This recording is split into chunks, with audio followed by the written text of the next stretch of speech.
Millionaire catches, Black Maid's plying. With his sick son, what he did stunned everyone. The house was always quiet during the day. Too quiet. The boy, no more than 6, spent most of his time in his room, where the bright walls and colorful drawings couldn't hide the emptiness of his days. His pale skin looked paler in the sunlight that streamed through the window, and though he wore a cheerful yellow shirt and blue shorts, the spark that should have belonged to a child his age seemed dimmed. Illness had a way of draining not only the body, but the spirit. He sat on the playmat, knees pulled up, staring blankly at the toys around him. Trains, blocks, stuffed animals, all scattered untouched. His little chest rose and fell with shallow breaths, and from time to time he let out a sigh, too heavy for someone so young. The door creaked open. The maid stepped in quietly, dressed in her blue uniform. She was young, with dark skin and tired eyes that still carried warmth. She hadn't been working in the mansion long, and she knew her role. Clean, polish, and leave. Never linger, never interfere. But she couldn't ignore the boy. Every day she passed his room with her cart of supplies. And every day she saw him sitting just like this, silent, alone, sinking further into a sadness no child deserved. She hesitated at the doorway, the yellow cleaning gloves still on her hands. "Hey there," she said softly, her voice almost uncertain. "Mind if I come in?" The boy turned his head slowly, his lips parted as if to say something, but no words came. He simply nodded. She stepped inside and knelt on the mat across from him. She picked up a small toy figure from the floor, brushing dust from its head with her glove. "This one looks important," she said, holding it up. "What's his name?" The boy's eyes flickered with a faint spark. He whispered almost inaudibly, "That's Mr. Sunny." "Mr. Sunny," she repeated with a smile, placing the toy upright. "That's a good name. He looks like someone who brings light." For the first time in days, the boy's lips curved upward, if only slightly. Encouraged, she picked up another toy, making the figure stumble clumsily across the mat. "Hello, Mr. Sunny. I'm a Mrs. Giggles," she said, putting on a silly voice. "I heard you needed help building a rocket." The boy blinked. Then, unexpectedly, a small laugh escaped his throat. It was brief, shaky, but real. She froze, her heart tightening at the sound. "Did you just laugh at me?" she asked, pretending to be offended. The boy giggled again, covering his mouth. "That was silly." "Good," she said, leaning closer. "Silly is allowed here." She began moving the toys back and forth, making exaggerated sounds and voices. Zoom. Crash. "Oh no." Mr. Sunny fell down. The boy burst into louder laughter, clutching his stomach. "You're doing it wrong," he cried, his voice stronger now. "Oh, I am." "Am I?" she teased. "Well, then you show me how to do it." He reached for the toys, his small hands shaking slightly, but determined. He set them upright, his face glowing with concentration. "Mr. Sunny doesn't crash," he explained seriously. "He saves everyone." The maid listened carefully, nodding as though his words carried the weight of truth. "Of course he does. He's a hero." As they played, the boy's energy grew. His cheeks flushed with life. His voice rose with excitement, and the dullness in his eyes began to fade. For the first time in weeks, he wasn't just existing. He was laughing, talking, living.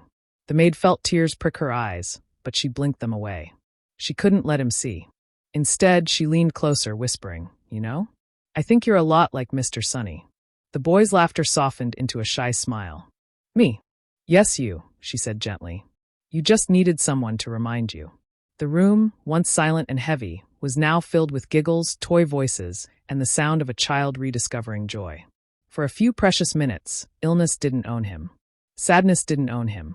And though she knew it wasn't her place, though she knew she could lose her job if anyone saw her like this, she stayed. She stayed because no child should have to face such loneliness. At that very moment, she didn't hear the footsteps echoing down the hall. She didn't see the shadow approaching the doorway.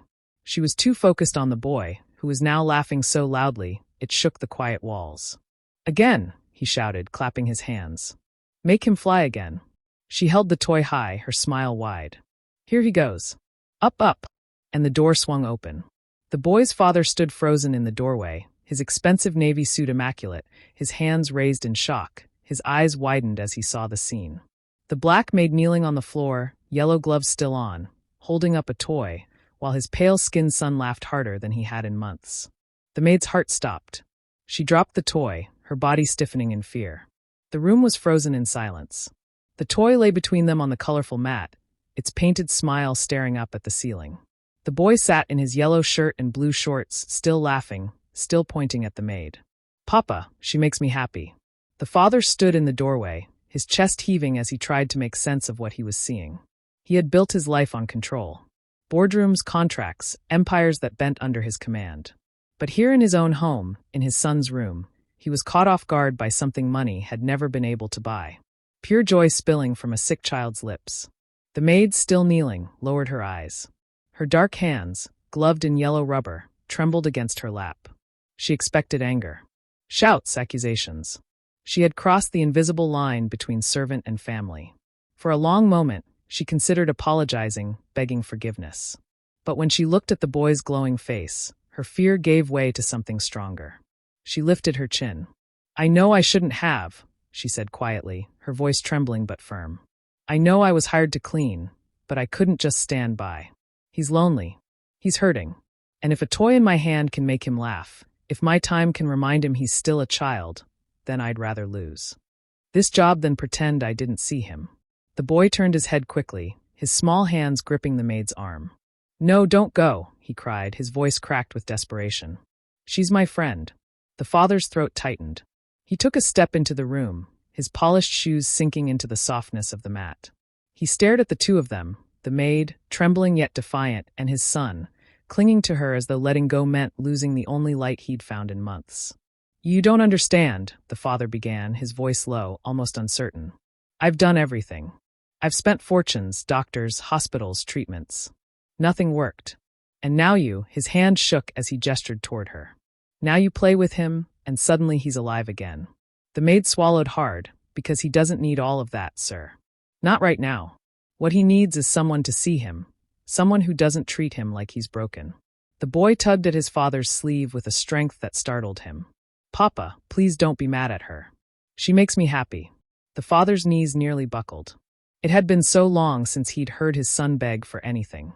For months, the boy had been quiet, withdrawn, as if illness had stolen not only his health but his will. And now here he was pleading, laughing, living, all because of a woman he'd barely noticed until this moment. The father's jaw clenched. He turned away for a moment, pressing his hand to his face. He had been ready to fire her, ready to remind her of her place. But now, with his son's voice ringing in his ears, those instincts faltered. Finally, he turned back, his eyes red. "Stand up," he said softly. The maid rose slowly to her feet, expecting dismissal. Instead, the father walked forward and did something no one in his house or his boardrooms would have ever expected. He extended his hand. "Thank you," he whispered. The maid blinked, stunned. "Sir, thank you," he repeated, his voice breaking, "for giving me back my son's laughter." The boy clapped his hands in delight. "See, Papa, she's my friend." The father let out a shaky laugh, bending down to pull his son into his arms. The child giggled, nestling against his chest, and for the first time in years, the father felt the weight of his empire fall away. Nothing mattered more than this moment. When he looked back at the maid, he saw not just an employee, but someone who had done what he with all his power and money could not. She had given his son joy. "You won't lose this job," he said firmly, his voice stronger now. "You'll keep it as long as you want it, not as a maid, as part of this family." Tears welled in her eyes, and she shook her head in disbelief. "I don't know what to say." "You've already said enough," the father replied. The boy laughed again, reaching for the toy in the mat. "Come on, let's play," he shouted, pulling the maid back down beside him. The father sat too, his expensive suit crumpling as he lowered himself to the floor. For once, he didn't care. He watched as the maid and his son made the toys soar through the air, laughter bouncing off the nursery walls. And when the boy's joy filled the room again, the millionaire understood the truth. Sometimes healing didn't come from hospitals or wealth. Sometimes it came from the courage of someone willing to stand, to care, and to fight for a child's smile. That day, everyone expected anger. Instead, what stunned them all was gratitude.